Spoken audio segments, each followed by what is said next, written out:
Yes, so today is day 358 of showing up consistently. So there's something I've learned about this iOS, no, this Mac OS PC. It is the way it takes video. Sometimes it appears to be grainy, sometimes it appears to be blurry, sometimes it just works. So I've discovered what works, and that's what I'm using now. Before this, I've been using Photo Booth, but now I'm using QuickTime Player, and I'm going to be reducing my gesticulation so that this video can capture my face crisp way. So that's just the beginning of it.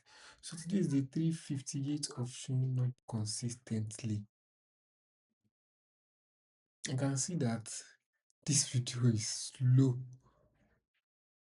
It's almost slow for like 1 second or 2 seconds. Maybe not 1 second, maybe less than a second. Because the way I'm talking, I'm realizing that this thing is just slowing, that it is not synchronizing with the way I'm talking. Anyway, you wouldn't notice that. So what I'm going to be talking about today is, you know, is investment, and I'm going to show you something. This book, The Millionaire Next Door. Yes, so I've been reading this book for I think 2 days now. This is where I am currently. Page 139. Yes. Now I'm going to say something about this book. This book has already demolished some of my thoughts on so many things. Although there are some things that are in line with what I'm known and I'm practicing, but there are some things that are genuinely new to me. I was thinking that I need to get to a particular level before I can do something like this.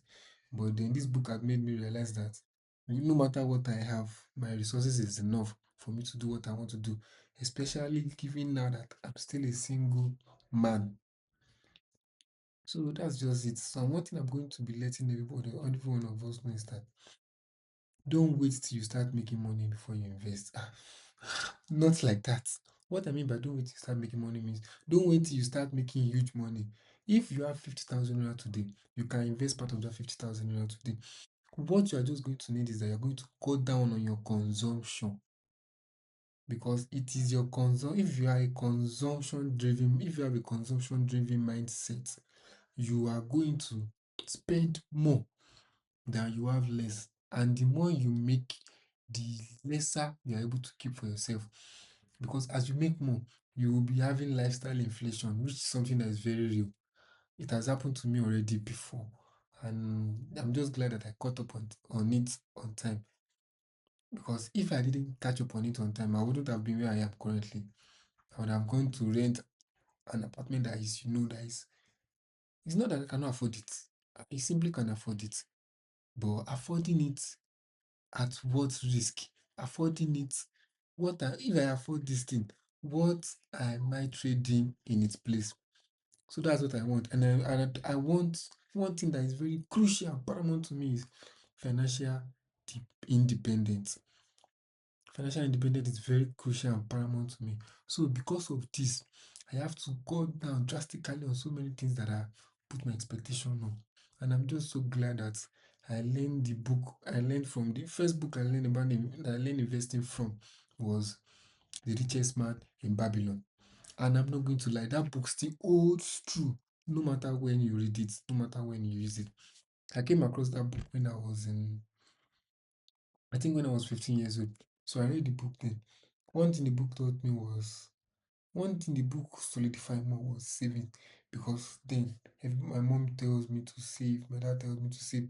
There was a time I saved for a whole year.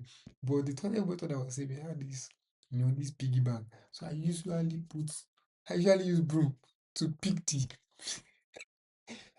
pick the piggy bank to remove my money.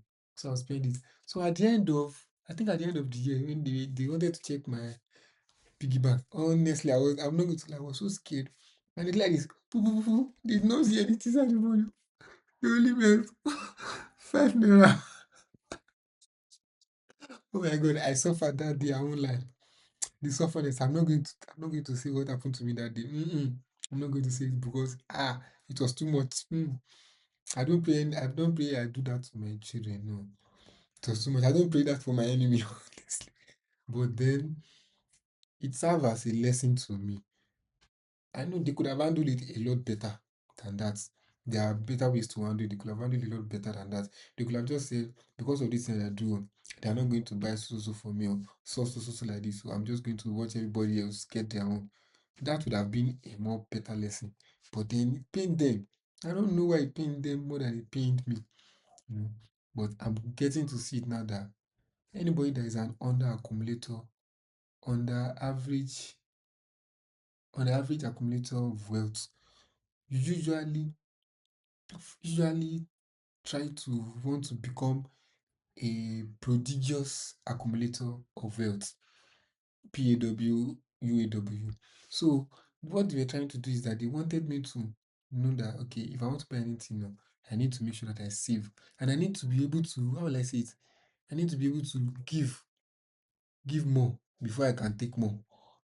How will I put it? No, I need to be able to invest in something before I can repeat.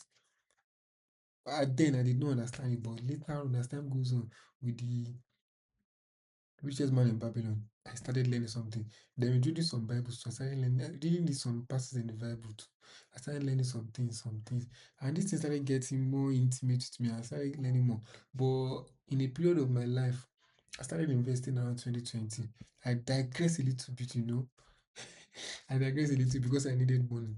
But as time goes on, one thing that just clicked, the day that thing clicked was that I invested, I think 3,000 or 2,000 into, is it WAPCO or something like that? I think WAPIC, it was WAPIC on wealth.ng. That was what I was using then.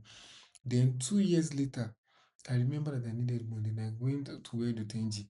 That okay, 1.5, that 1.5 has became 1.15 become I think 5,000. And that was the most appreciating asset in my portfolio. Imagine for something to be from 1.5 to become 5,000. You look at that gap within 2 years. That was when I realized that okay, okay, okay, maybe there's a way I can actually not become poor. You know, ever since then, I started learning, even if it was itsy bitsy, tiny, here and there. I started learning about investing. Then I made my first move in 2023. But I was still not consistent then. But in 2024, something changed. I think towards the ending of 2024, I realized something that if I'm going at this rate I'm going, I'm not going to be able to accumulate the type of weight I want to accumulate. So what did I do? I just decided to go to put more pressure. Because during that 2024, I was still in my NYC year. So I had more funds to put into investment there, which help me. Now my investment portfolio is worth more than 6 figures in naira. It's still less than 4 figures in US dollar. But if I calculate all my total investments from bamboo to cowrie-wise to brick and mortar, etc., it's more than how will I put it? It's more than 4 figure US currency. So that's just to show you that the earlier you start, the more you're able to accumulate more. And also one thing I want us to know is that saving is important. You have to save for known and unknown circumstances. Like I will always say, the best plan you can ever have as any normal human being or abnormal human being is for you to have a plan that your plan will not go according to plan. It is important. I've been planned that this would have, as a matter of fact, I've had that revelation this particular month, from the beginning of this month up to right now. All my plan did not go according to plan. They did not. But I actually did not have plan. For those plan, if those plans did not go according to plan, I did not have plan. But as those things started happening, I started building contingency plan around this. Now, if something like that would happen again, I have plan for if something like that will happen again. Now, what I need to have plan for now is plan for something that I never envision at all. So that's why I say save, because you can never be too sure. You can never be too sure of the economy. So always plan for something that you plan for not to go according to plan. That is just the baseline. That's just the baseline. So that's just all I'm going to be talking about today. I need to go and spend some more time with my cats. Yes, it's been long because this week already, I may not be having time to spend with them till weekend again.